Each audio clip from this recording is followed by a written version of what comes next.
मिश्रित स्वरहरू। कोरियन वर्णमालामा मुख्य स्वरको आधारबाट थप 11 वटा मिश्रित स्वरको विकास गरिएको छ। ती निम्न छन्। कन्सोनेन्टमा जस्तै मुख्य स्वर मेन भोयलकै आधारमा तयार गरिएको हुनाले यिनलाई पनि सेकेन्डरी भोयल भन्न सकिन्छ। मिश्रित स्वर निर्माण गर्ने तरिकाहरू यस प्रकार छन्। 1.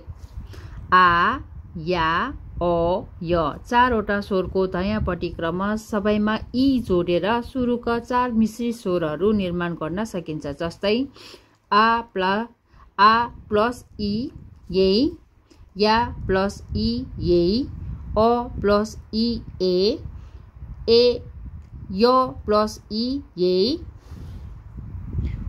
ओ को दायाँपट्टि क्रमशः ये ई जोडेर वा वे अरू तीन वटा संयुक्त स्वर बनाइन्छ। जस्तै ओ प्लस आ वा, ओ प्लस ए वे।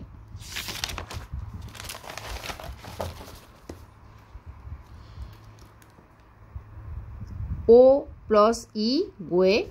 उ को दायाँपट्टि क्रमशः ए ई जोडेर व वे वी अरू 3 वटा संयुक्त स्वर बनाइन्छ। उ प्लस अ व, उ प्लस ए वे, उ प्लस ई वी। मा दायाँपट्टि ई जोडेर उई बनाइन्छ। जस्तै उ प्लस ई वी।